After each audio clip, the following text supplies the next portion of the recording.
go through to make sure you are safe. And with the nice weather we are having, learn what fun activities there are to do here in town. Good evening and welcome to NAZ Today. I'm Brooke Cowell. Thanks for joining us. An update now on a story regarding a Page man accused of beating the mother of his 2 young children to death. This case dates back to June 2012 when Ruben Pahi reportedly was arguing with his girlfriend about their young children, and she asked him to move out of their apartment. Police say he used a flashlight to hit Maggie Bizzardi in the back of the head and started choking her until he thought she was dead. Ruben Pahi is heading to prison. Yesterday, a Coconino County Superior Court judge sentenced him to life with the possibility of parole. An evening commute turned into mayhem last night when one man was trapped in his car. Around 5:30, a single vehicle rolled over on the I-40 westbound between Butler and Country Club Drive. The driver had been attempting to change lanes when the car in front of him slowed significantly.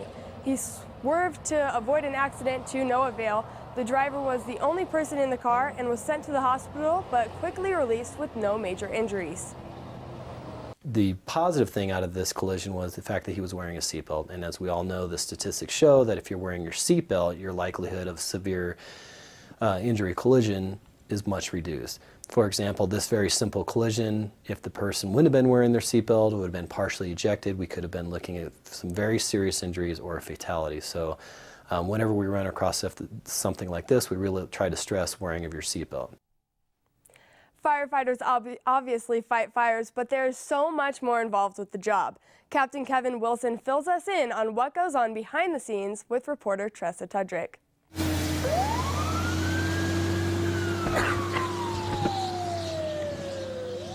Usually, when those tones go off, somebody's having possibly the worst day of their life. Captain Kevin Wilson has served the Flagstaff community for over 16 years. His life as a firefighter involves more than just fighting fires, but what else does Wilson's job include?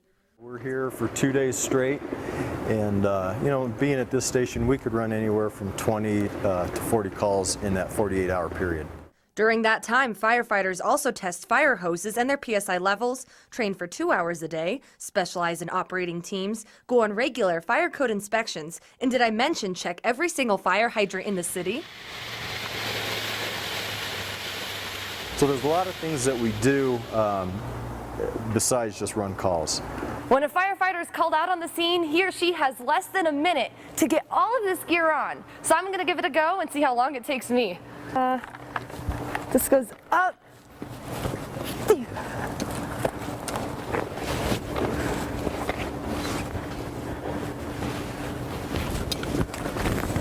Buckle, buckle, buckle, buckle somewhere. Somewhere there's under here? Yeah. Okay. Whew, this is heavy. This is real heavy. Okay.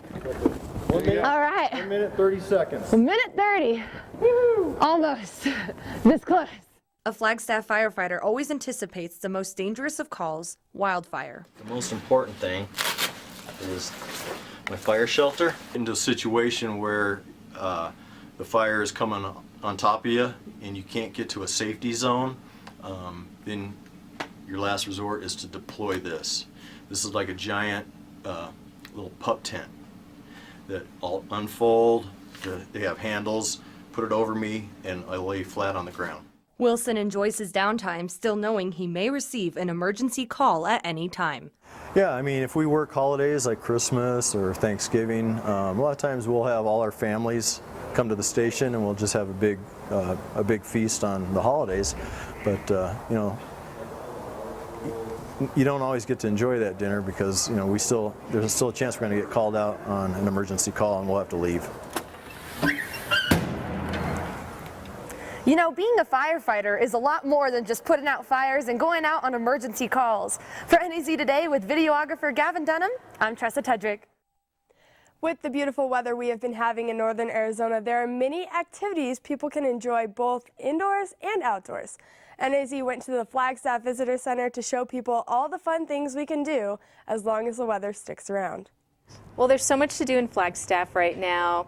There's over 50 square miles of foot trails, and If you want to hike, you can hike. You can also go to Flagstaff Nordic Center, and they have snow biking now, where they take fat tire bikes, and you can actually do the trails. They'll go in the mud. They'll actually even go on regular asphalt. We also have Flagstaff Extreme that has extended their hours. You can go on all of their 5 courses. That's student, children, and adult friendly. We also have the Orpheum. They have a slew of concerts that are still going on. And if you go to flagstaff365.com, you can actually see all those events listed. We also have the Museum of Northern Arizona that's open daily, as well as Lowell Observatory. So as you can see, there's lots of things you can still do, and then we're all still hoping for snow so that people can continue their snow play in Flagstaff, as well as go up to Snow Bowl and ski and have snow play there as well.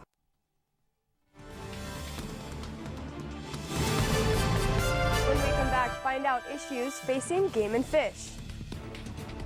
And have you ever thought about naming a wild animal? You could have the chance coming up.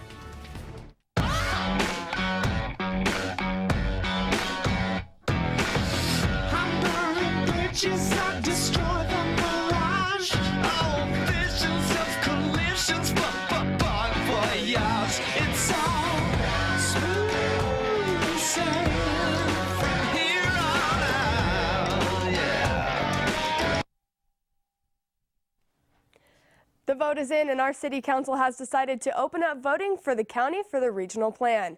This plan has been in the working for 5 years and was changed over 200 times. The regional plan is a blueprint for development throughout the county. Council decided to have a special election on May 20th for voters by mail.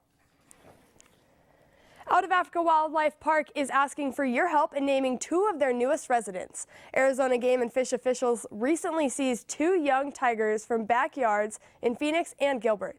The department delivered the cats to the wildlife park near Prescott. Game and Fish officials considered tigers as restricted wildlife and not allowed for individual possession. Northern Arizona is a forested area, and with hunting season slowing down, NAZ reporter Mason Agnew sat down with the coordinator of Game and Fish to tell us a little more of what to expect throughout the year. I'm here with Pat Madden, a Game and Fish commissioner, who's going to talk about some of the issues that's facing Game and Fish. Thanks for joining us, Pat. Thanks for the offer. All right, so my first question regards the recent controversy, and it's not even that recent, it's been going on for a while, about the reintroduction of wolves to Northern Arizona. Yeah, the federal government, U.S. Fish and Wildlife, the Game and Fish Commission, Forest Service, all entered into an agreement in 1978 to reintroduce the Mexican gray wolf, which is a subspecies of the gray wolf, back into Arizona. And since that time, we have 75 wolves out in the wild, and they're in a confined area. And now there's the federal government is of the mind that they maybe would like to get out of managing wolves and then turning it over to the state. And they're also looking at expanding the controlled area to even a larger area. Now, this has brought on some consternation for the people who live in this, quote, new controlled area. And last month we had a big meeting up in at Honda, just outside of Pine Top, with the U.S. Fish and Wildlife Service regarding the release or the expanded release of the wolves into this area. And as you can imagine, ranchers and other people in the area are concerned. And another issue that's causing concern for Flagstaff residents is the feeding ban that was recently enacted. Could you kind of talk about that as well? Sure. The several neighbors in the area filed complaints with the police department last year sometime regarding residents feeding animals and drawing animals into their neighborhood, and they didn't like that. And the city came to us, the Game and Fish, and we worked with the city and the city police department on enacting an ordinance.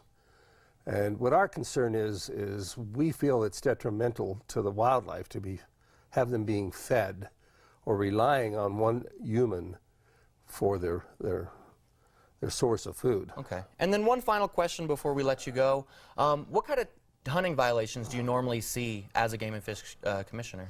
Well, a lot of them are what we call illegal takes. They either shoot the wrong species, for which they have a license for, or they shoot a species without a license, or another big issue we're seeing lately is we're finding people who are living in 2 states, for example, California and Arizona, buying tags, resident tags, in both states, as opposed to in one state non-resident and the other state resident.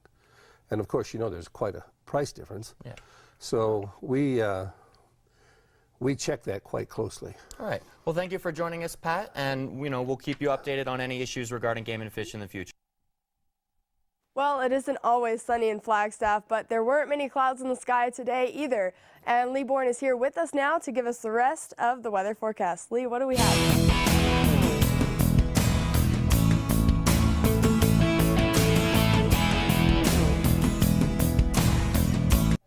Well, with this latest weather pattern, it certainly feels like it's always sunny in Flagstaff. Another gorgeous day out there today. High temperature 57 degrees here, and that's way above the average, obviously, of 43. And still off record type warmth. 65 is the record high set back in 1943. We are starting to flirt with records as far as dry spells go. You have to go back to December 21st to find the last precipitation here in Flagstaff. That is now 26 days and counting without precipitation. The record dry spell in the winter here in Flagstaff, 39 days, and it looks like we're at least going another 10. So if we went up into the 35, 36 degree range, we would be at the 4th driest dry spell during the winter months in 115 years of record keeping. And the reason being is this resilient, massive ridge of high pressure out in the Pacific. You can see that the storm track is well up into Canada. There's another storm system that's going to ride down the Rockies overnight tonight, and that'll bring us a little bit of a northeasterly breeze tomorrow. So I'll nudge temperatures down a little bit from where we were today and a bit more on the breezy side for us. And we'll start to pick up that breeze, I think, a little bit tonight as that cold front moves through the Rockies to our north, and I'll keep overnight lows a little above average at 20 degrees due to the breeze. It's a full wolf moon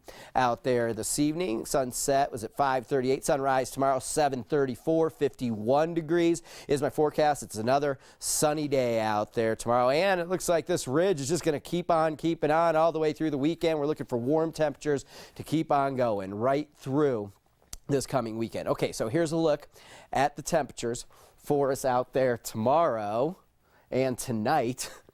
We're looking for 63 degrees in Payson, 66 Sedona, Prescott 62, and Phoenix 76 degrees, Tuba City 52. Okay, here's a look at that extended forecast for us. It's all sunshine the whole way through. We start to nudge temperatures up, and I just made it simple. Go up a degree or so each and every day, back into the mid-50s over the weekend, continuing into next week. Ho-hum. And for you down in Sedona, just killer weather. I mean, everybody, we do need the moisture, but these temperatures are a little hard to complain about, but this is getting a little old here. 4 weeks and counting of no precipitation. The drought is worsening throughout the western United States, and everybody's really feeling it with this really unprecedented high pressure and mild winter. I know, I was actually looking forward to coming back to some snow after winter break, but I know, unfortunately not happening, and it looks like this thing's going to go for, like I said, at least another 10 days. There is a weak storm mid next week that may cool us down, and it doesn't look like it's bringing any precipitation right now, and then it looks like towards the end of the month, maybe we start to get a big pattern change. So. All right, well, cool. Check this out. So it gets pretty chilly this time of year, especially in Portland, if you're not wearing pants. This is the 13th annual No Pants Subway Ride. The aim is to raise awareness and money for local homeless shelters. Organizers say pantless rides have spread to 60 cities around the world. Oh, Portlandia. Definitely, it's way too cold here. But thank you for joining us. We'll see you tomorrow.